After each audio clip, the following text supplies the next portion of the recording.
right here. So Stretch, the resident Marth main versus Seagull Joe and Palutena, and occasionally Diddy, occasionally Sonic. God only knows when this man's going to pull out who, but most likely we'll be sticking with the Palu for the majority of this match. Yeah, and you know, Stretch also just kind of like both these players.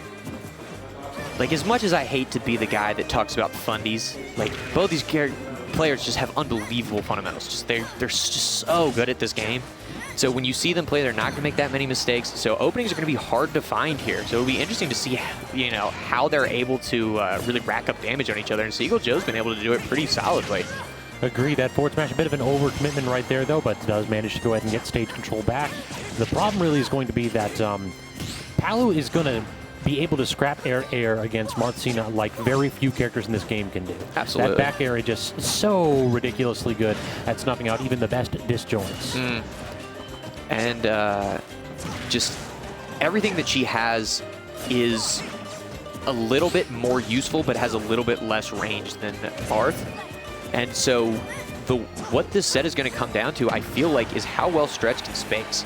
Which kind of surprises me that why he's sticking Marth here instead of going to a Lucina. Yeah. Like, he's basically just going to try to keep this man at perfect tipper positioning, but we'll have to see how that pays off. Right now, missing the grab, so that allows Joe to pick him up himself. Not going to be able to get the down throw anymore, so I just waited out, not sweet spotting the edge. That is a devastating mistake for Stretch right there, as Joe will take stock one. Yeah, and I mean, explosive flame off the side to take that. I mean, that's got to hurt.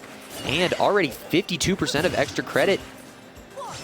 Good job just not panicking right there with that option. He gets hit by the single hit of Nair, and sometimes those can lead into like semi-spike situations, but not that time, luckily, for a Stretch. Down tilt, forward tilt, good. Oh, and able to close that out with the back air. Yeah, that's such an awkward spot for Palu to find herself. Like, the recovery is definitely going in Marth's favor here. Oh, yeah. Like, Palu's can get intercepted by those disjointed hitboxes. The problem really becomes, is Stretch going to be able to get that consistently? The thing about Stretch that you find out when watching him, or especially playing against him, is that there is not an edge guard on this earth that he can't hit. But oh, no! He pushed him off. That's so unfortunate for Stretch. Oh, come on. He was trying to get him to the perfect position so that he could get a tipper forward smash, and might have pushed a little bit too far, but still gets the Thundercats down air into the up smash to finish it off. Oh, the Thundercats is a fantastic name for that combo. But, you know, ball don't lie. He was able to get it back without adding too much percent to himself. Rolling through that auto reticle, so perfect timing right there for Stretch. That sometimes can be a bit difficult to exploit the timing between each of those little absolutely. blasts. Good parry, but you can't get anything out of it because parries aren't real. True. How can parries be real if this game isn't real? I mean, come on. The Palu neutral air finally getting that semi-spike that Joe was looking for, and Stretch found himself in a spot where he had no options to recover. It feels like no matter which of these characters you are, the second that you use your double jump, the other opponents can be able to blow you up. Oh, absolutely.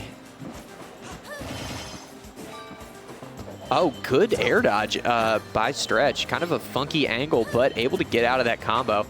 And now he's just waiting. He really wants Seagull Joe to, like, force his way in. Yeah. Because Stretch can just get these fade back aerials and then use his tilt to just claim so much space, and it becomes difficult for Palu to actually get in without committing hard to something like a dash attack. Exactly. The dash grab right there. But I feel like he's waiting for Seagull Joe to do an option that Seagull Joe is just not going to do. Like, against most players, he'll get that. But Seagull Joe is just happy to camp you. Agreed.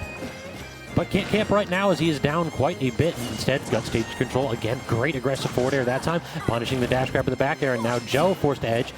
Stretch. Oh, no. He gets the regrab, and Joe just air dodge, but he can't get the follow-up. Wow. But that is not something that Stretch normally misses. No. It looks like he fast-filled the down air a little bit too quickly, so the hitbox didn't come out. Aggressive option there for Stretch, and good job covering his recovery, but the DI check, I love it. Wow. I love it when you don't get any of those pummels. Oh, it's like, I'm willing to bet money that you're not ready for the immediate toss-up. Get out of here. The think fast is quite the way to end think game fast, don't one. think good. Exactly. So yeah, going into game 2, I feel like if I'm Seagull Joe, I'm not really like, I'm not really looking to change anything. There's just,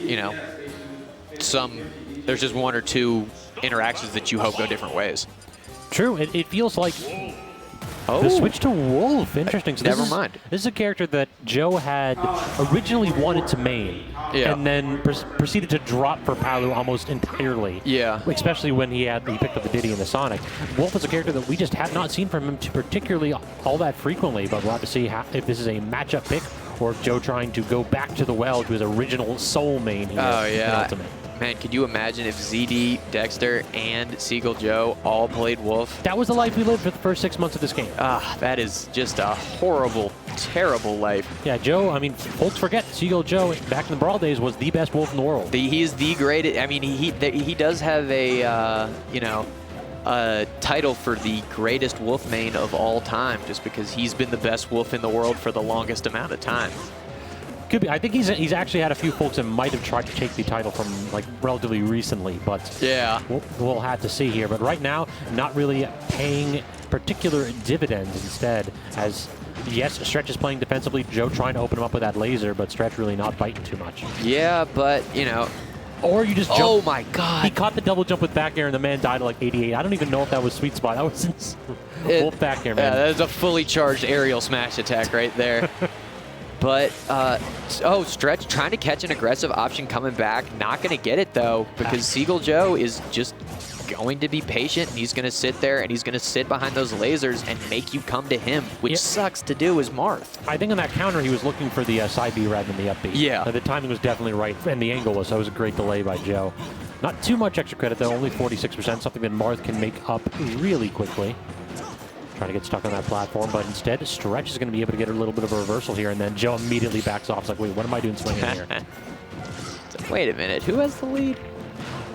But, I mean, there we go. The lead is gone, but anytime that Marth touches you, could be the last time. Yeah, he's a character that at this percent you really have to worry about it. Strong tippers. Yeah. But this is the problem: is Marth has a lot of trouble landing, and Seagull Joe can go ahead and use this character to cover the small hitboxes that Marth does have below her. Yeah. But not like that. That up B perhaps a bit errant. Maybe was that a B reverse side B perhaps? It had or B reverse blaster rather. Maybe. Yeah. Probably. Unable to get any kind of an outer shield punish on those up tilts though. So Joe has to rely on those safe aerials, but Stretch able to go ahead and up B without any care in the world right here. Both of them jumping from ledge, and then Stretch gets a tipper on that nair to get the kill. So let's see what he can get here. Nothing really going, but the counter as a good way to break that. Tries to roll through right there, but not really able to open Stretch up, and he tries for that forward smash, expecting Joe to aggressively come back from stage. Goes and deep, gets the counter, and that is untackable. So Stretch takes the victory with a 2-0, and Joe heads to the loser's bracket. Yeah, that was pretty clean, but, I mean, first time I've ever seen Seagull Joe's Wolf in Ultimate, so feels like I've seen the Yeti. It's pretty cool. So why don't we? I think we got Nick District coming up. So why don't you take a moment to just deal with with the nose? I'm very happy to. No problem. Sorry to have a whatchamacallit awkward spot, but definitely give this man a follow. He deserves it for not having the commentary interrupted for when he starts gushing blood out his nose. That is.